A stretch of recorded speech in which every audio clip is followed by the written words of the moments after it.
namin magkaroon ng knowledge video ng maraming wala na kayo pinapakita ng isipika na baka naman sa Pilipinas.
Pero bago mo patuloy, gusto ko nag-alis po yung pagdating ng ating mahal na Pangulo ng Spain Senior Citizens Association, si Pangulo Gani. Kilala niyo siya, ano?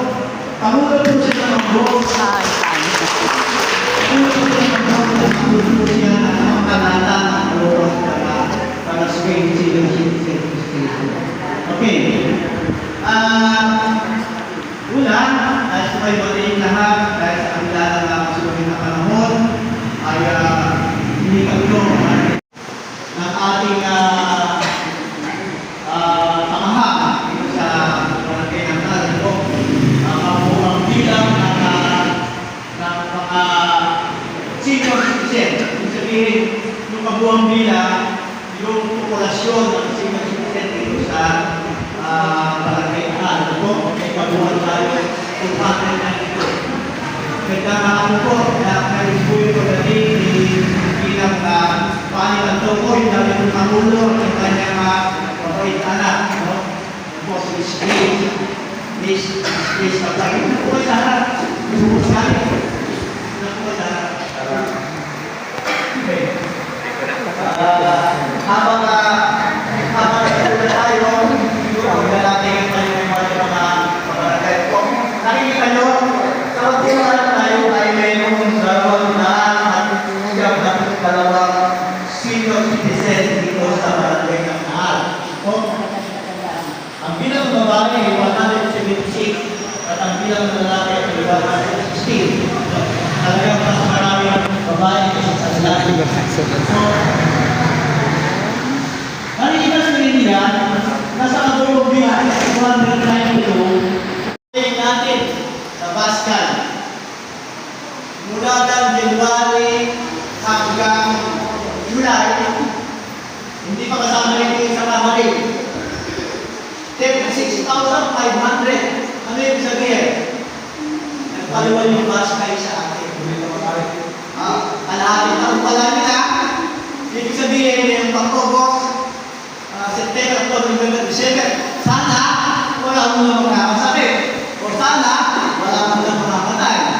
Kasi, nung sabi ng Pascal, yun po yung pinapaliwanag ko sa ating mga yun po yung pinapaliwanag ko sa ating mga member. Kasi, nakulitaan nyo, naging mo nakaraan, pabilo tayo. Diba? Alam nyo kung bakit tayo pabilo? Kasi, kukulangin na yung ating photo. Kailangan natin kumita para madagdagan yung photo para matugunan. Kasi hindi lang po taal ang may ganitong problema. Yung iba po mga barangay. Kasi bakit puso-puso ng sakit? At nagsasabi sa budget, sa loob lang walang hulyo. Di ba ang nakakay sa akin? Ano? Parang lang restrict. Di ba? So, yun lang po, pinapaliwanag ko na kaya lang po. Ako, kung kumabago daw na lumalaki sa inyo, kasi kung mga sabihin natin ito. Iba kasi, tatanong, butaw daw sila ng butaw, ay wala naman sila natatanggap. Eh, sabi ko nga, gusto bukas papalihin lang na. Kasi, alam nyo, ito ha,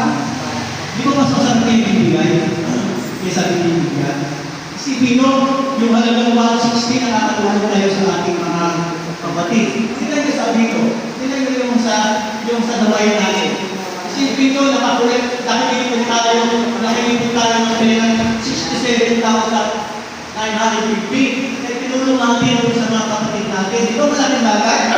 Si parang tipid, di ba, nanay? Biglaan, nagdating nga sa akin. Magkano mo nagdating sa atin? 5,500. Kasi kompleto siya. Oo, kasi kompleto sa mabutaw at nagbibigay. Dito may kaso dito, mayroong pinagbibigay sa damayan eh. Bakit daw siya yung makakakuha? Eh, ano nito si Giri, hindi naman po nagbibigay yung pagkakulang mo na yung ako eh. So, paano natin pangulit kapag nagbibigas? Kaya ito, pinapaulawa ko lang po sa inyo mga kapatid na hindi ba pwede pigilan nila kakasakit na namatay. Pero, yung pagtulong, isipin ka sa halagang 10 piso, 20 peso, nakatulong ka sa kapwa mo. Di ba? Eh, dun sa mga kirin na o sabi ko ha, biro totoo yun. Sabi ko, kung gusto mo, bukas papanigalan natin. Kasi nakakaya parang tinutubos yung binibigay sa piso dahil siya ito naman yung walang tatanggap. Ngayon natin sa Bascal, mula ng January hanggang July, hindi pa kasama rin yung sa kamarin. 36,500. Ano yung sabihin? Nagpaliwan yung Bascal sa atin. Kalahati taon pala nila. Ibig sabihin yung pag-August, September, October, November, December, sana wala mo na magkakasakit. O sana wala mo na makakatay. Kasi, yung isa ng Bascal, yun po yung pinapaliwanag ko sa ating mga yun po yung pinapaliwanag ko sa ating mga member. Kasi, nabulitaan nyo, naging mo nakaraan, pabilo tayo. Diba? Alam nyo kung bakit tayo pabilo? Kasi, kukulangin na yung ating pondo. Kailangan natin kumita para madagdagan yung pondo, para matugunan. Kasi hindi lang po taal ang may ganitong problema. Yung iba po mga barangay. Kasi bakit puso-pusoy ng sakit? At nagsasabi sa budget, sa loob lang walang hulyo. Di ba ako nakakay sa akin? Tayo lang testing. Di ba? So, yun lang po, pinapaliwanag ko. Kaya lang po, ako, kung kumabaw na lumalaki sa inyo, mga sakit natin. Yung iba kasi, tatanong, butaw daw sila ng butaw, ay wala naman sila natatanggap. Eh, sabi ko nga, gusto, bukas papalingin lang na. Kasi, alam nyo, ito ha, di ba mas masarap kayo bibigay? Kaysa bibigyan. Isipin nyo, yung halagang 160 na nakatulong tayo sa ating mga kapatid. Tingnan nyo sa video. Tingnan nyo yung sa dawayan natin. Isipin nyo, nakikipon tayo ng pera 67,950. Eh, tinulong natin sa mga kapatid natin. Di ba malaking bagay? Si parang tipid, di ba, nanay? Biglaan, nagdating nga sa akin. Magkano mo nagdating sa atin? 5,500. Kasi kompleto siya. Oo, kasi kompleto sa mabutaw at nagbibigay. Dito may kaso dito, mayroong pinagbibigay sa damayan eh. Bakit daw siya yung makakakuha? Eh, ano nito si Giri, hindi naman po nagbibigay yung pagkakulang mo na yung ako eh. So, paano natin pangulit kapag nagbibigas? Kaya ito, pinapaulawa ko lang po sa inyo mga kapatid na hindi ba pwede pigilan nila kakasakit na namatay. Pero, yung pagtulong, isipin ka sa halagang 10 piso, 20 peso, nakatulong ka sa kapwa mo. Diba? Eh, dun sa mga kirin na o sabi ko ha, biro totoo yun. Sabi ko, kung gusto mo, bukas papanigalan natin. Kasi nakakaya parang tinutubos yung binibigay sa piso dahil siya ito naman yung walang tatanggap. Pasensya na po, kasi po hindi ako sanay magsalita sa tao ko eh. Ayan.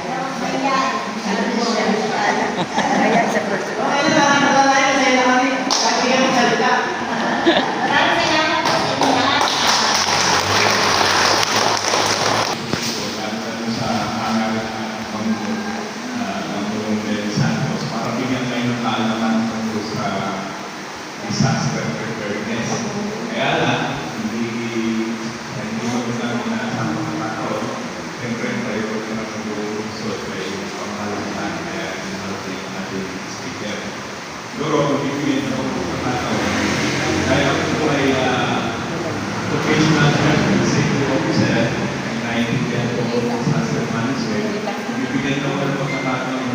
mag-share ako ng kaalaman, konting kaalaman, tungkol sa pamamahala ng sitwasyon pagka mayroong masamang panahon.